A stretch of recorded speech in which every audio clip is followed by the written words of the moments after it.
putaran tahun itu, yang juga ada pengaruhnya di Siam, di Thailand, di Burma, dan juga negeri Cina, sebab pusingan tahun itu memakai nama binatang, nama haiwan. Jadi tahunnya bukan tahun syaratan, sebab itu bukan syaratan, tapi tahun saratan. Saratan bahasa Kawi, bahasa Arab, saratan bahasa Arab yang berarti udang, udang kara kata orang Terengganu, atau lobster bahasa Inggrisnya. Di Jawa memang ada tahun itu, tahun udang. Dan masyarakat Thailand, masyarakat Siam, Purba, masyarakat Burma, masyarakat Kampuja pun menggunakan nama tahun itu, nama binatang. Ini ada juga pengaruh daripada India, kalender India.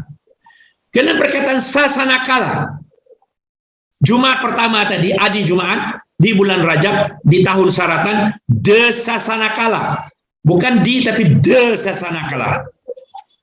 De itu artinya maksud, atau pekerjaan, atau perbuatan. Sasanakala ialah istilah atau konsep Buddha yang berarti waktu perintah. Sasanakala ini konsep dalam agama Buddha, doktrin Buddha, waktu perintah, waktu ajaran Buddha itu dilaksanakan, waktu petunjuk ataupun undang-undang. Jadi ayat baris ke-10 ini ialah maksudnya Jumat pertama di bulan Rajab di tahun Udang Kara, waktu pelaksanaan ajaran. Sebab doktrin dalam dalam konsep Buddha itu sasana kala. Kala itu waktu. Sasana itu doktrin. Doktrin Buddha itu, dan kita terjemahkan pelaksanaan ajaran. Tapi ajaran Islam dalam konteks ini.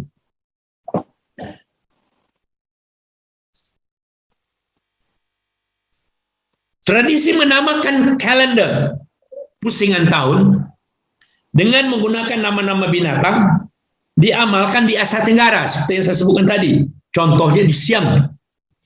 Penggunaan nama binatang sebagai nama tahun memang diamalkan karena mempengaruhi antara negeri-negeri atau daerah-daerah di Asia Tenggara itu.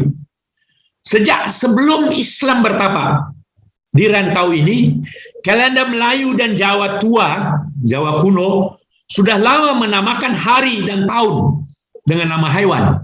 Digelar ya. Tahun kucing, tahun arnab, tahun babi pun ada. Dan nama hari juga digunakan nama hewan untuk tujuan tilik. Tilik ini orang menengok tilik. Divination bahasa Inggrisnya. Tengok nasib. Misalnya ada tahun anjing, hari anjing, tahun kambing atau hari anjing, tahun gajah, tahun ikan, tahun sapi, sapi itu lembu, tahun helang, pari. Bahkan hari bulan itu juga dinamakan. Mencontohi nama binatang. Ini disebut dalam dokumen-dokumen lama yang saya rujuk. Pada baris terakhir sisi E itu, muka E itu, kita dapati ayatnya baginda Rasulullah telah lalu 702. Di sini maksudnya baginda Rasulullah Nabi Sallallahu Alaihi Wasallam telah berlalu 702, itu tahun hijrah 702.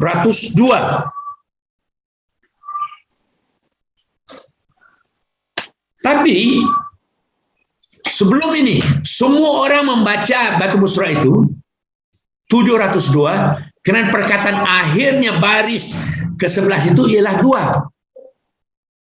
Padahal ada terselit di bagian atas perkataan 8. 8 itu lam alif, pa alif, nun itu diletaknya di atas, dan titik nun itu bertaut dengan lantai nun, huruf nun. Kata 8. Coba Anda semak pada batu surat itu. Saya sudah pergi ke Terengganu, saya semak itu. Memang ada. Dia terselit pada halaman E itu bahagian atas. Selepas perkataan raja, kalau tak silap saya, baris ketiga. 700. Jadi artinya ayat itu seharusnya baginda Rasulullah telah lalu 728. Kenapa 28? Kita pernah gunakan 8, bukan? Jadi 8 itu asalnya 28. Perkataan 8 yang kita pakai hari ini asalnya 8. 8 pula asalnya 28. 2 bulatan itu. 1 bulatan itu 8.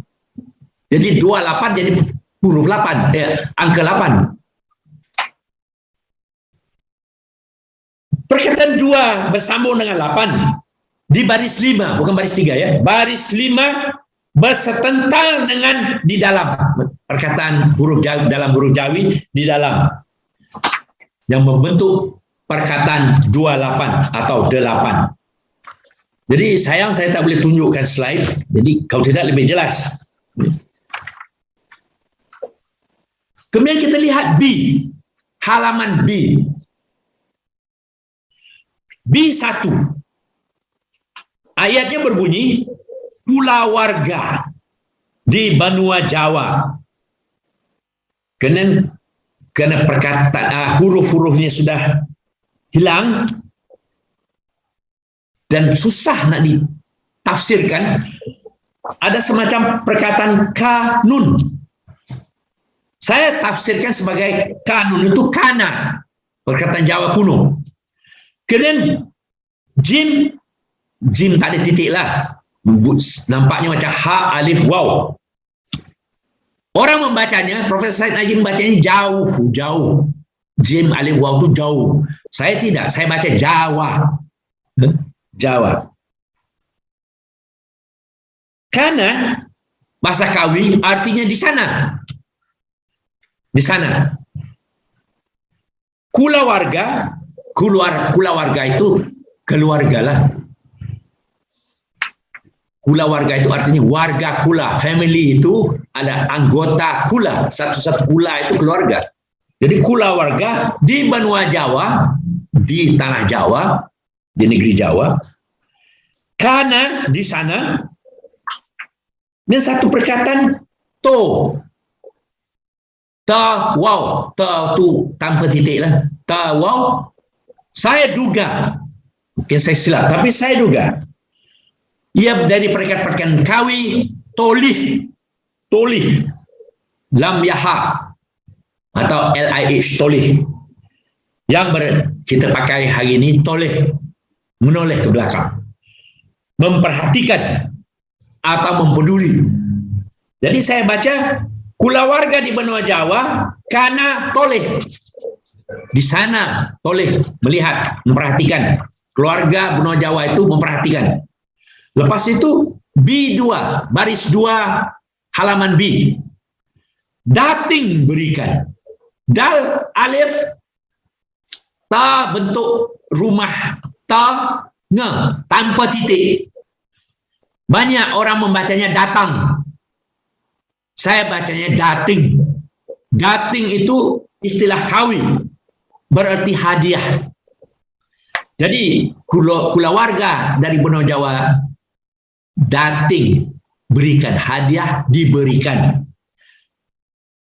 Dan hukum yang keempat, dharma yang keempat, barang orang berpiutang. Barang di sini berarti sesiapa saja. Barang siapa, itu artinya barang. Istilah Kawi juga. Orang berpiutang, orang yang berutang lah. Dating dalam bahasa Kawi berarti beri hadiah atau dihadiahkan. Nah, kenapa saya berkata demikian? Pengaruh batu bersurat ini, undang-undang pada batu bersurat ini telah juga mempengaruhi undang-undang Pahang. Kalau baca undang-undang Pahang, ada satu undang-undang dalam undang-undang Pahang itu adat memberikan hadiah. Kalau orang datang, tamu, berikan hadiah. Itu sudah jadi peraturan undang-undang. Undang-undang Pahang tahun 1592 Hijrah. Bukan, tahun Masih 1592 hingga 1614 Masih, undang-undang paham. Dharma tadi dah saya sebut, artinya undang-undang. Barang nanti barang apa, barang siapa. Pihutang ialah hutang yang tak terbayar. Orang yang berhutang, pemberian tak terbalas, atau uang dan sebagainya yang dihutangi. Daripada perkataan kawi, api hutang, memberi hutang. Baris ketiga B, B3, halaman B. Jangan mengambil cuma ada kaf saja, bentuk kaf. Lepas tu ada BIL, mim, ba, lam. Jadi saya baca, jangan mengambil kena kalantara. Kalantara, perkataan kawi itu kalantara, daripada kala dan antara. Jangan mengambil kalantara. Kemudian pada halaman B, muka B, batu surat itu kosong sebab sudah haus, ya, tak nampak lagi. Jadi antara perkataan mengambil yang saya sebut kalantara tadi kosong. Tiba-tiba ada perkataan ambil. Alif tidak ada, tanpa alif. Ambil. Ambil mana, hilangkan mas. Jadi saya tafsirkan. Jangan mengambil kalantara, jangan menunda masa. Jangan postpone. Jangan menunda pembayaran hutang. Jika ambil masa, jika postpone, lenyapkan emas yang dicagar. Hilangkan emas itu. Ini ada pada baris keempat. B.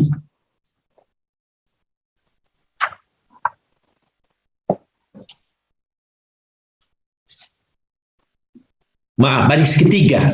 Tadi saya sebut baris kedua. Baris ketiga, jangan mengambil kalantara. Ambil mana? Jika diambil, hilangkan emas. Sebab bila orang meminjam uang atau sesuatu, dia taruh pertaruhannya emas. Jadi kalau diambil, ditangguhkan pembayaran itu,